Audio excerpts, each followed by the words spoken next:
সম্মানিত সুপ্রিয় দর্শক শ্রোতা দেশ ও প্রবাস থেকে যারা আমাদের সাথে সংযুক্ত আছেন, ভিডিও দেখতেছেন অথবা শুনতেছেন, সবাইকে জানাই আন্তরিক প্রীতি ও শুভেচ্ছা। বন্ধুরা, কথা বলছিলাম একটি আপুর সাথে, প্রতিবেদন করবে অডিও কলে সংযুক্ত আমার সাথে। বাট উনি কেন আসলো প্রতিবেদনে বিস্তারিত ভিডিও জুড়ে থাকবে, আপনারা ভিডিওটা কন্টিনিউ করলে বুঝতে পারবেন। কথা না বাড়াইয়া পরিচয় করাইতেছি আপনাদের সাথে। আসসালামু আলাইকুম। ওয়ালাইকুম আসসালাম। আসসালামু আলাইকুম। ওয়ালাইকুম আসসালাম, ভালো আছেন? জি, ভালো আছি।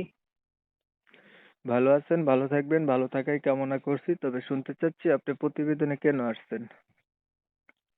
আমার একটা নানি আছে ঘরে, অসুস্থ। আমার আব্বু নাই, আম্মু নাই, অনেক অসহায়।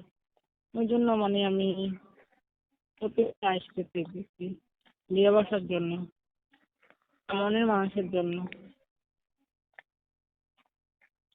আপনার বাবা নাই, মা নাই, নানি আছে ঘরে। জি জি। বাবা মা কোথায় গেছে? বাবা মা চলে গেছে। যখন কোথায় আমি গেছে? ছোট ছিলাম হুম। যখন আমি ছোট ছিলাম আমাকে ছেড়ে কোথায় জানি চলে গেছে। আমার নানি আমাকে বড় করছে। বাবা মা দুজন আপনাকে ফালাই রেখে চলে গেছে? জি জি। তো মা বাবা পালে না, নানি পালে আপনাদের? জি, আমাকে আমার নানি পালে। আমি তো অনেক ভাগ্য ভালো। যা, বয়স কত আপনার? আমার বয়স 18। বিয়ের সাথে হয়েছে নি? জি না, মেয়েদের বসার জন্য তো ইউটিউবে আসছে। আগে কখনো প্রতিবেদন করা হয়েছিল নি? না না, কখনো করিনি, এখন বিপদে পড়ে করতেছি। আচ্ছা, ধরেন একটা মনের মতো মানুষ পাইলেন, এখন মানুষটার বয়স হচ্ছে বেশি হলো, দেখতে কালো হলো, আগে বিয়ে করছে এমন হইলো, তখন আপনি কি করবেন? কোনো সমস্যা নেই, তুমি আমাকে তাদের ড্রাইভার তো খাওয়াতে পারবে, ভালোবাসতে পারবে। কোনো সমস্যা নেই, বয়স বেশি হলো। আচ্ছা, বয়স বেশি হলেও কোনো অসুবিধা নাই। জি না। লেখাপড়া কিছু জানেন? না না, লেখাপড়া করতে পারিনি টাকা পয়সার জন্য। বাবা মাই কি করে লেখাপড়া করবো। আচ্ছা, আমার কাছে ছবি যেটা পাঠাইছেন এটা আপনার? জি জি, আমি। বাস্তবতা মিল আছে নি? জি, এটাই আমি, আমার ছবি। আপনার বিষয়টা আমি আগে একটু ক্লিয়ার করে দিচ্ছি দর্শকদের জন্য, না?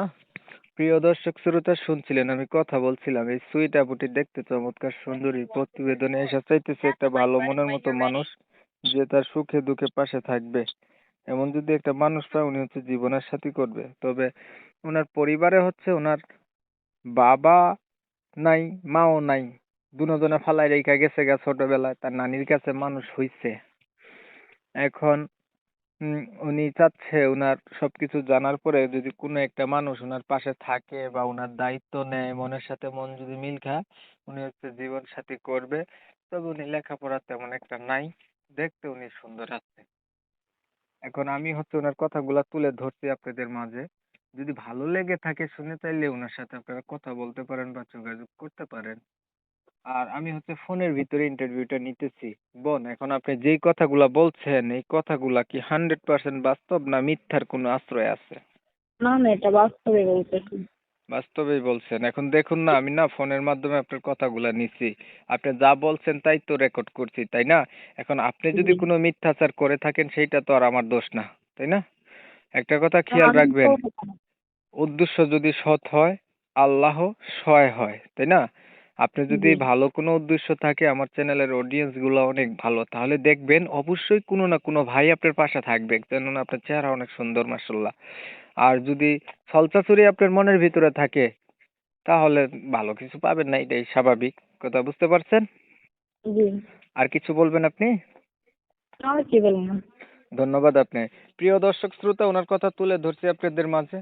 শুনে যাদের কাছে ভালো লাগছে, ওনার সাথে যোগাযোগ করবেন। আর কমিউনিটি গাইডলাইনের কারণে এই সুন্দরী আপুটির নাম এবং ঠিকানা আপনাদের মাঝে আমি তুলতে পারি না, এর জন্য অসংখ্য এর জন্য আমি দুঃখিত। এর জন্য দুঃখ প্রকাশ করলাম। তো আপনারা হচ্ছে যারা যারা আরো কিছু জানতে চান, কয়েক মিনিটের ভিডিওতে এত কিছু তথ্য নেওয়া যায় না, তারা হচ্ছে ওনার সাথে যোগাযোগ করবেন। আর আমার পক্ষ থেকে একটা রিকোয়েস্ট থাকবে, ওনাকে কেউ বাজে কথা বলবেন না, উনি আসলে দেখতে অনেক মায়াবতী। তো ঠিক আছে, সবাই ভালো থাকবেন, সুস্থ থাকবেন, আল্লাহ হাফেজ।